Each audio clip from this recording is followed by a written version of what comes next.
And so Nidalee is going to be the very quick lock-in on the FlyQuest side. Yeah, I wonder if Cloud9 will just try to take away, one of those priority top laners, something that they think might combo with the Nidalee. Like if they're worried about, something like the Camille Nidalee that we have seen, those types of picks, you can go towards that. Of course, if Fudge is comfortable just answering with a different pick, then they can just sit back and wait. Blaber going to be on his Kindred. This is really, I think, where Blaber first started getting known, was kind of this Kindred Zillion type combo that he was playing, and he had been very good on a lot of these ranged junglers. So I'm going to be excited to see Kindred. It's not a champion we've been seeing a ton of. We've been seeing, as far as the ranged junglers, just a ton of Graves, but not really a lot of Kindred. And I think, Kindred can work pretty darn well in this meta, does scale very well as long as you're picking up marks to get the additional range. You can be quite effective. Galio, obviously a nice combo there alongside the Kindred. You can time your Galio ultimate as the Kindred ult is expiring. You come down, you taunt them up, you burst them down as they come out of that Kindred ultimate at low HP, or at least that's the idea. And it also does feel like it's setting up for a potential third pick of a Camille for Fudge, if FlyQuest doesn't want to grab it right now.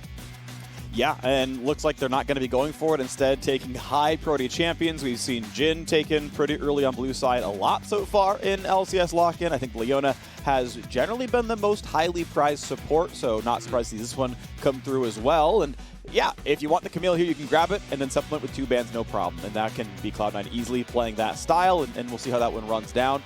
Do want to point out one more thing with Cloud9. Of course, they also parted ways with their head coach in Reaper, so this is the first time in C9 in several years with a big change up in coaching staff. Rainover now head coach, of course, Mithy there right behind him, and it means that we've got Perkz, Zven, and Mithy back together, of course, for a whole bunch of fun. Back with, I think, the first really dominant G2 era was when those 3 were all playing together, and now we get to see what else can come through, as it is the Camille, as you called out, so good job, Azael. That big brain is what pushed all that hair out of your head, and mine's just genetics, exactly. But yours is from all the Galaxy brain. Yeah.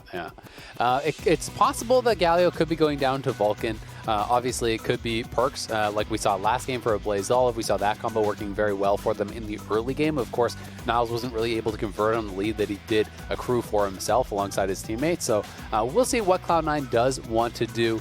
Just the threat of the flex is always really nice, especially when you are playing with an early pick like that. Having the possibility of a flex at least makes your opponents consider that this could be going in either role, and sometimes can dictate whether or not they would want to pick mid lane right away here or save it, potentially for later. Alrighty, well, looking at the bans coming through, a mid lane ban and a top lane ban to preserve the Syndra, and one more to come through on the FlyQuest side.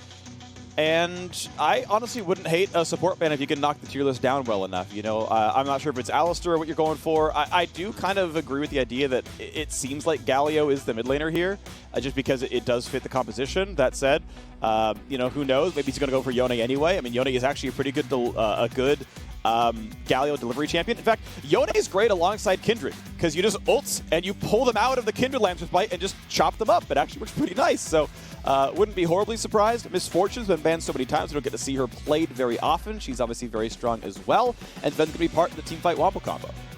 Yeah, so I do like the Jax ban. That is always a really tough matchup for Camille, so taking that off is pretty nice. There's not a lot of other Camille counters that people really seem to play in pro play. When you look towards solo queue, people will play things like Darius sometimes, but that's not something that you really do see in competitive play hardly at all. And then there is the more kind of extreme answers, like if you want to try to go for a range pick, you can go towards things like Vayne. But my guess is at this point, we're just going to see a teamfight comp. We might be getting Ornn again, or even a Malphite, who I think can work pretty well into Camille early on. I think Malphite would fit well with this composition. You have Orianna, you have the Leona, a lot of go buttons there. The follow-up with a Shockwave, pretty powerful. The Jhin ultimate coming over the top can work pretty well. Also, as there's a lot of squishy members over on Cloud9, so that could be pretty nice. Fiora would be really interesting. Yes. So this is exciting. This is committing much more to that side lane play. We have not been seeing much Fiora in a long time, even when it has felt like it fits really well. The parry is a great answer to the hookshot. There is sometimes a little mini game where Camille will hookshot to the wall and then try to hold the hookshot, or try to do it, by pulling the Fiora right to the wall and then standing against it, meleeing, and trying to do the point blank one so you cannot react to the parry. Because if Fiora can react and parry your hookshot and stun you with that, there's also the reduced attack speed attached to that parry, and Fiora can dominate a 1v1 if you are able to do that. That being said, if Fiora cannot do that, Camille definitely does have some really nice trades into her and does have the potential to win this 1v1. So this is going to be exciting. This is what you want to see when it's two top laners trying to prove their worth, right? Licorice getting replaced by this guy and busting out the Fiora against him. He's going to try to lay the smackdown on Fudge. Yeah, it's like, you know, Cloud9 sold off Licorice to get enough money to buy out Perkz, to get the rest of the money to take that buyout there. And said, don't worry about it. Like, Fudge can just replace you. Like, he doesn't count as an import anymore, so we've got room on the roster. Honestly, it's not really even a downgrade anyway. Then Fudge came out and it's like, I don't know, people are saying it's going to be hard. Like, players in NA are brainless, and it's like, all right, so Fiora, Camille, the matchup, let's go, right? And I'm just excited to see what happens now on this top side because it's going to be fun. It's going to be spicy. Licorice, we said it yesterday, I think he comes in as the expected best player on this team on FlyQuest, and he was stuck on Ornn duty, and it was a 0-4 start. It was not pretty. It ended 0-4, by the way, as well. The start and end were the exact same thing. It wasn't great. But now he's back here. He's on a big carry. It's going to be a lot about this top lane. Of course, there are threats everywhere else also, but I'm still going to look at that one a lot. And the other thing we have to remember is that, you know, it's not just about that 1v1 because Perkz, his champion, is essentially here to work alongside Fudge. So we're going to have to see how NXI and Palafox can protect Licorice from what feels pretty inevitable in a Galio roam, moving up towards that top side, trying to attack the Fiora. Yes, you can try to save your parry. You know, as that Galio is coming in with the ultimate, then you're not going to have it for the taunt potentially or even the hook shot. So can be difficult to play around that, but we'll see how FlyQuest is able to manage up there in that top lane, because if Fiora can get ahead, that is a clear side lane win condition, but Galio Camille always so frightening, and Perkz is going to be playing Predator, so really wants to focus on the roams and expecting him to go Rocket Belt to even help that more. I didn't see if FlyQuest saw the ward go down in the river, but I've just been impressed by every single game. Someone's like, this is where the ward is, and pop sweeper and the right every time. I know in game one, or at least the game we cast a second ago, where Lost got the deep ward in, it's like, okay, expectation is that you deep ward when we invade like this, so it's probably there, and was right. But it's just still impressive that these players know like the common ward spots and the tendencies of their opponents, everything, and it's like, yep, I'm right, this is where they were. We're going to get some extra golden XP and get rid of your vision. Yeah, so pretty good start. We'll be interested to see how Zven and Vulcan are going to be able to do down here against Diamond and Johnsun. Zven and Vulcan obviously were known as one of the most dominant bot lanes in the LCS, especially in spring. They were absolutely crushing it. And it is PTA on the MF. I'm not sure where you stand at these builds. I've been seeing a lot of people in high elo go for the kind of Comet tier lethality style builds and just looking to bully with the ease of poke that MF can bring. I think it can be very good. I think you have to think about, is your lane really pokey? And one of the big things with a lot of the Jhin builds is they go boots for potions. With boots, you can get out of the, and even sometimes even fully dodge, make it rain a bit more easily, or just get out of the circle a bit sooner. And you, with 4 potions, I feel like you just sustain really nicely. So I don't think you get a lot of headway doing a really heavy poke build in a lane like this, because I don't think you actually like change anything, and then you're just weaker in the all-ins, which are going to happen because it's Alistar Leona. So in this case, I actually like him going for a more conventional auto attack based build. I'm still, by the way, a fan of WMAX on MF and playing her more as an auto attacker. For a lot of the same reasons, like you're not actually going to get that much out of QMAX anyway. You're not really poking them out of lane, especially players who are good and play around the double up. But regardless, we do have junglers near the top side as Kindred's already here ready to fight for top scuttle. Nidalee not far behind. Both top laners have already warded that brush so that they know what's going on. But it's been Licorice ahead so far in the matchup.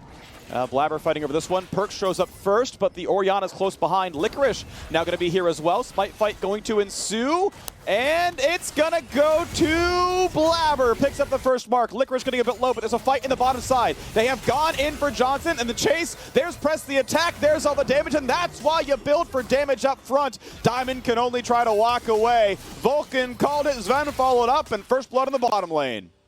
Really nicely done. You can also see the use of the phase rush, allowing Vulcan to catch right back up with Johnsun, who did flash and heal to try to escape, but not able to get out of there. So Cloud9 winning on both sides. They get the scuttle on top. They kill off Johnsun down in that bot lane, and they get Zven to have the kill. So here it is one more time. Johnsun just stepping forward a little bit too far, and Vulcan finding the opportunity to actually go for this. as Johnsun, I think he just wanted to step forward to actually get that 4-shot onto Zven, but Vulcan sees the opportunity, the flash shield comes out, but as you can see, you proc the phase rush immediately, and then while the E is charging up, he just catches right back up, slaps the Jhin, and sets up Zven for that easy kill. And then up on that top side, here is the replay on this. The smite is nailed there by Blaber. You can see the parry came out from Licorice, but they just had to go back into a full retreat, and knowing that they were pretty far down on health. Yeah, smite came through for NXI as well, was just a fraction of a second too early and set it up for the smite to come through anyway and get claimed by Blaber there. It was also a Kindred mark, so that's going to feel good. Took on a gold lead to Cloud9 on the bottom side. Well done on that one. Vulcan, obviously, again, a good job finding the headbutt pulverized. Johnsun didn't flash the headbutt. He flashed after the stun. And as you mentioned, yeah, phase rush makes you chase that one, so no big deal. So bot is slow pushing. What we saw in the previous game was the fact that, you know, you can take the slow push, put it under the turret, and then use that to go for the dragon. In this case, obviously, they're not going to be denying much farm. Zven feels reasonably safe. You know, he's got cleanse, and it's enough to get away from Diamond in most cases. Ultimately, yeah, Licorice pushes in that side of the map, and Nidalee is going to begin the dragon. Yeah, and it's pretty scary now for Johnsun as well, because if you are pushing up, you know that Vulcan still has his flash, right? And Diamond's going to have to be there to try to break up any potential Q flash into a headbutt backwards style of combo, because that could be very dangerous. You can see Blaber is pathing down here, and Vulcan very likely is going to look for that Q flash and try to headbutt Johnsun back. So they have to back it up. They're on this dragon. They have been spotted now, but Johnsun flashes. He's in trouble. Johnson's going to be a headbutt pulverized, going to be attacked, going to be shut down easily. Blaber can show up, Shockwave buys some time. NXI cannot finish the Drake, and thank you for the leash. Cloud9 going to claim more objectives. 2-0 start plus the Dragon. C9 are smashing so far. Yeah, they are looking so good already. And Johnsun going for the plated steel caps, but flash taunt onto Palafox. And Palafox in a tough way. He can flash if he needs to, but he flashes in a straight line. Blaber flash to expect where it was going, was not the guess. Palafox with phase rush on, trying to kite away, dealing some damage perks on the way out, but it means that he's getting the distance back up. Figured he couldn't get away. Obviously, there's a boot difference down there with the fact that Perkz has more move speed, so down he goes. Perkz once again on the board of the kill, 3-0 Cloud9.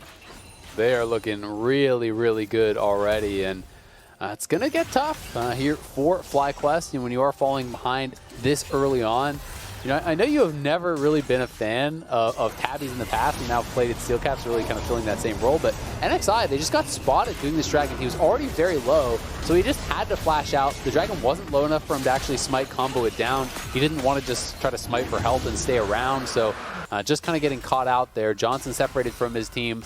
His jungler very low on the dragon. No flash on Jhin, so he gets taken down very easily. They lose the dragon, and he's kind of way behind on itemization, to be honest, too. You know, this Jhin is not going to be doing much of anything. Ooh.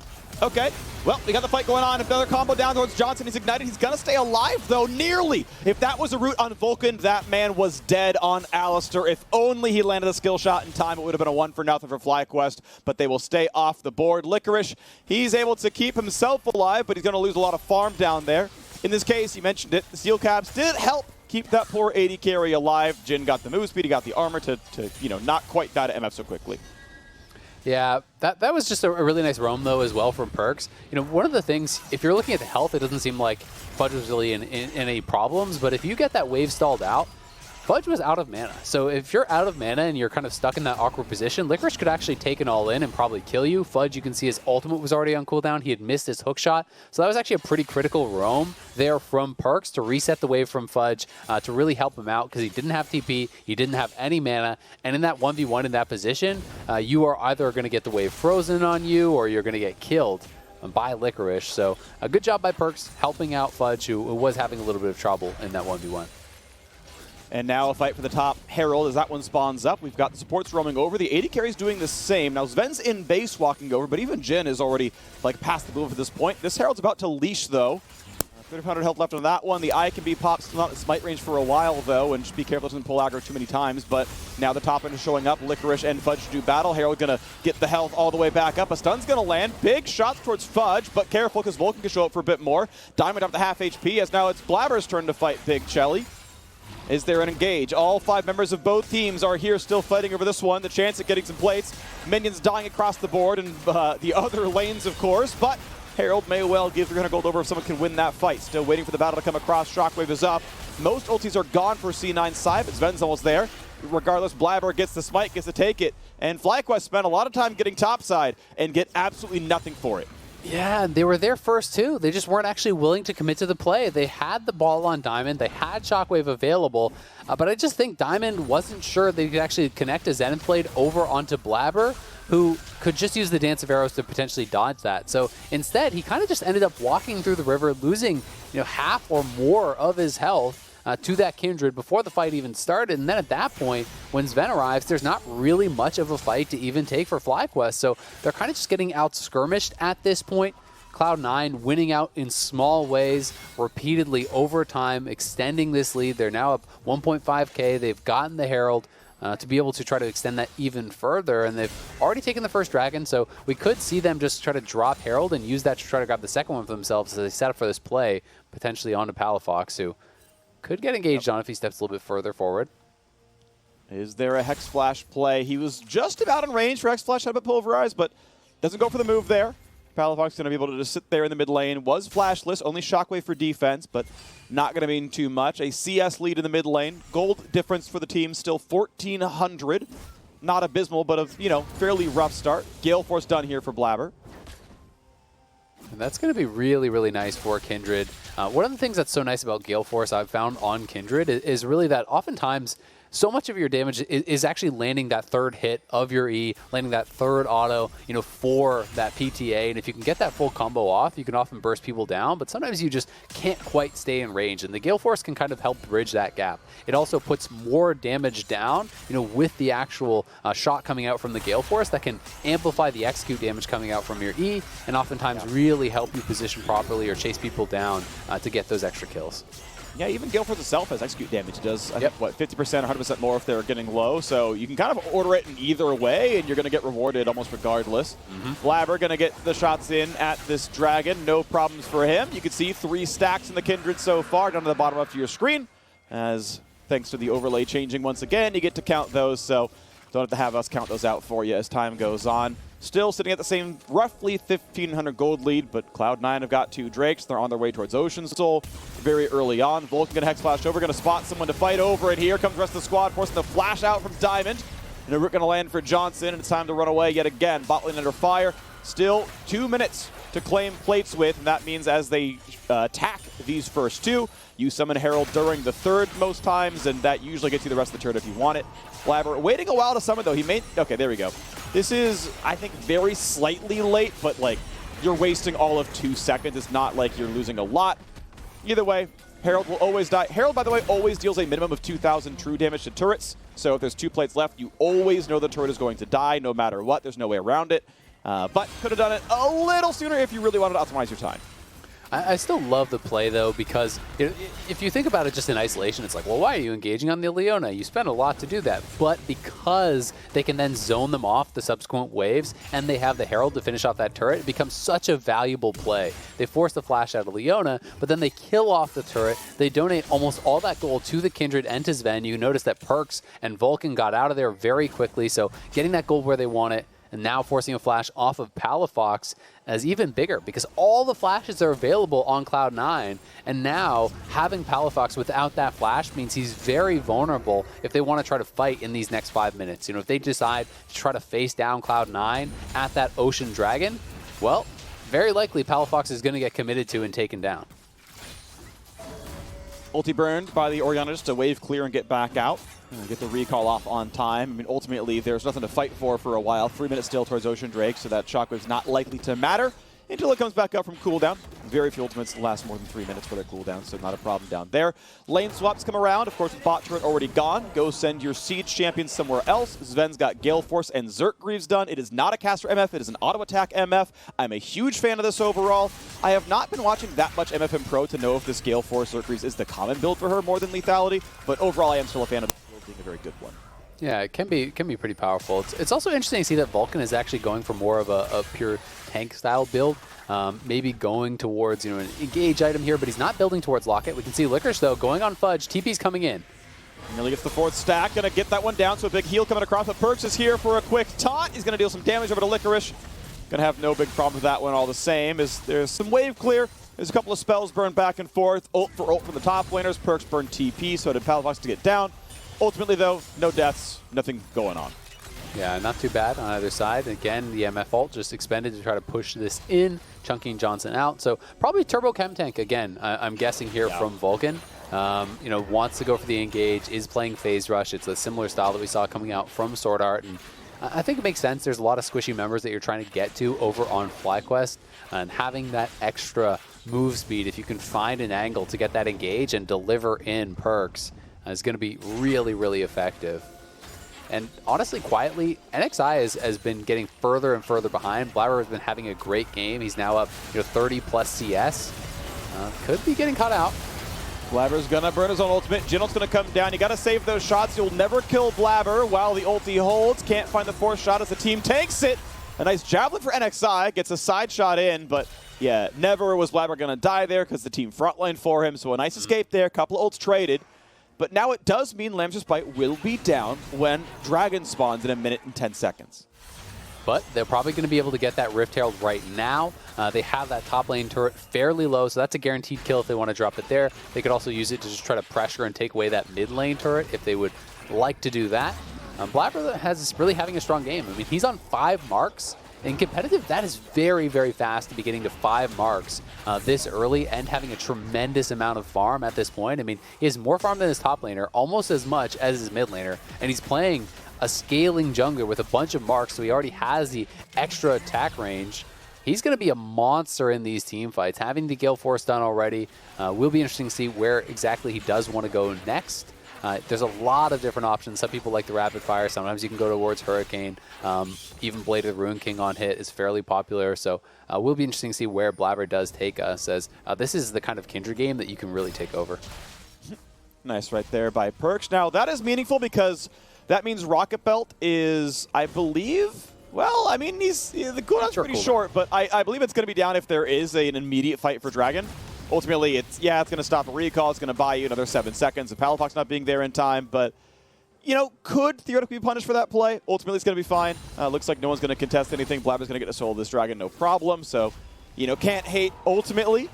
And Blaber's going to go ahead and, yeah, he's level 11. He's got 2 levels up over NXI. He's not going to get stopped by anything. Vulcan's waiting. You can see at the very corner of the screen. Fudge and Vulcan really both making sure no one can come around to take the Dragon Steel. And so Blaber gets a pretty easy drink number 3. Ocean Soul is 5 minutes away.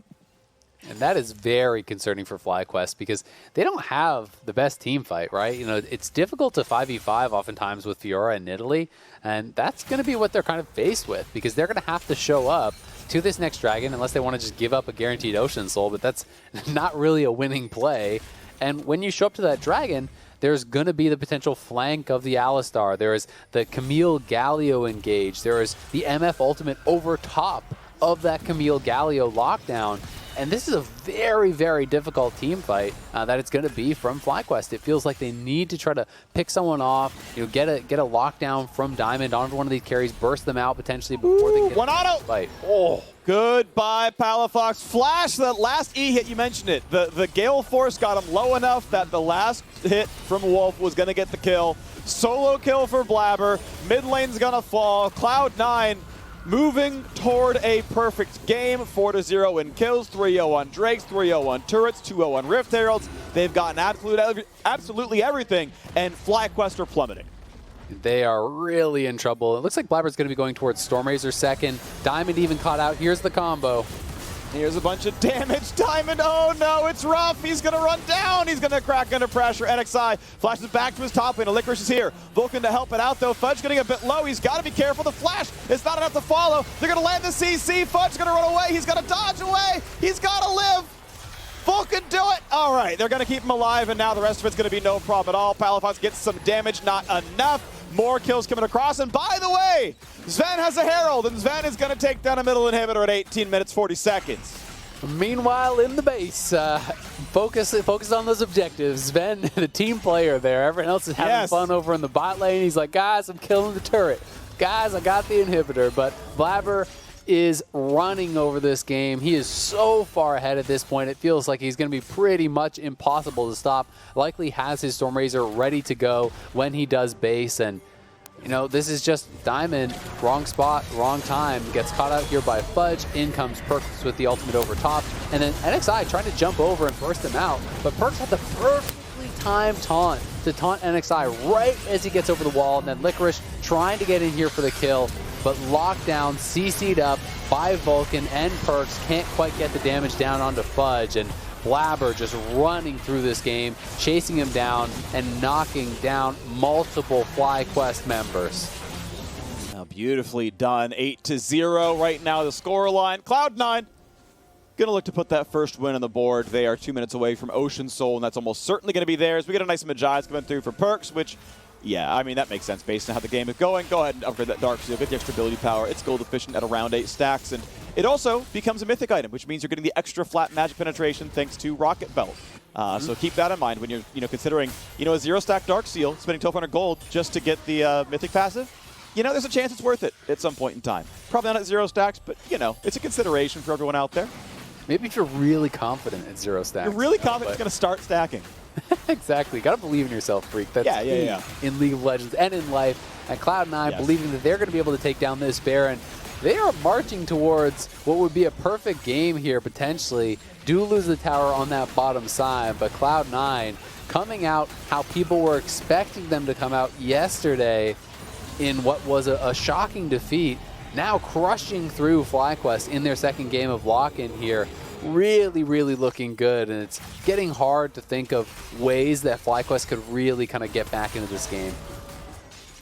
One thing I'm sad about is this game wasn't really about top laners. I wanted Licorice Fudge to be the climactic battle, and there was going to be this epic 36-minute 1v1 where you flash the auto attack into a brush, and it doesn't matter. Licorice is going 1-0-1, but this game was about mid-jungle, there's a top river scuffle, and I mean, ultimately, sorry for FlyQuest, they just are not showing signs of life. Now, I will repeat that this is a team without their intended starting roster, their intended starting jungler, Jose Diodo, has not been able to play with them right now, so NXI, who was picked up by FlyQuest during the scouting grounds at the end of last year, is standing in for now, but look, Jose Diodo is a really, really outstanding player, and missing someone of that caliber is going to make your team look worse. So FlyQuest, getting off on the wrong foot. We'll see what else they can do during the lock-in tournament. Hopefully maybe find a win, get to a best of 3 or something.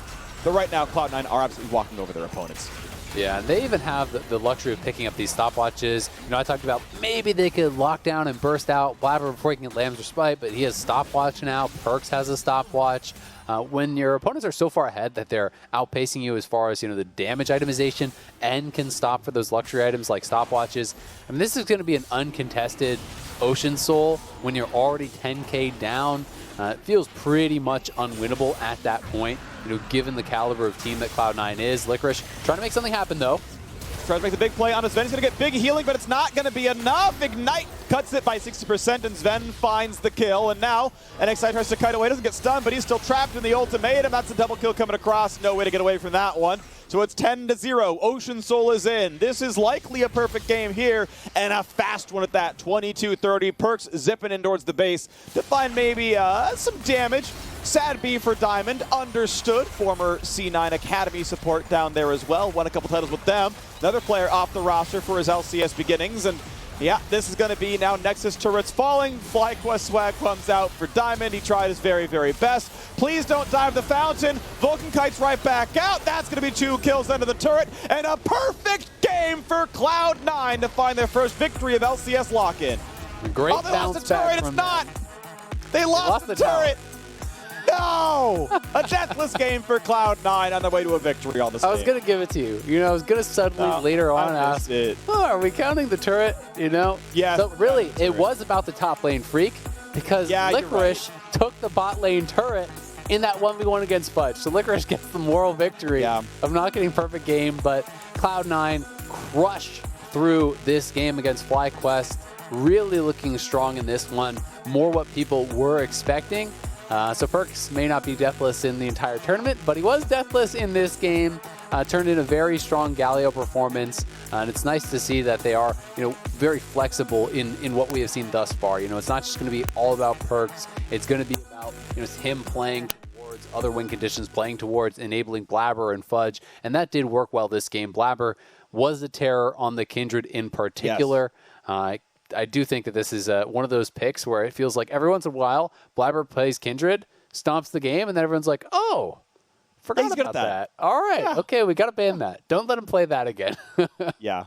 It's really impressive. I mean, good stuff by Blaber. Obviously, I think he was kind of the big player of the match, and it's always tough in a 22-minute win where it's like, well, they stomped, so, you know, who really stood out the most when everyone went deathless and got a bunch of kills? And, you know, Zven helped Shepard and Herald in a mid, like, objective-focused gameplay. Like, you can't fault the man for doing his job appropriately, but it wasn't flashy. You just got to see the tail end of it. It's like, yep, a knockdown, an inhibitor. We're going to keep sieging. No big deal. But I like Blaber a lot, yeah, as you mentioned. Got a lot of stacks up there. So the supportive play was good all around the board. You know, the hard engage on the bot side, you know, big kudos onto Vulcan. I think he kind of single-handedly won the lane. Zven followed up well, of course. It was good stuff. So after a quick break,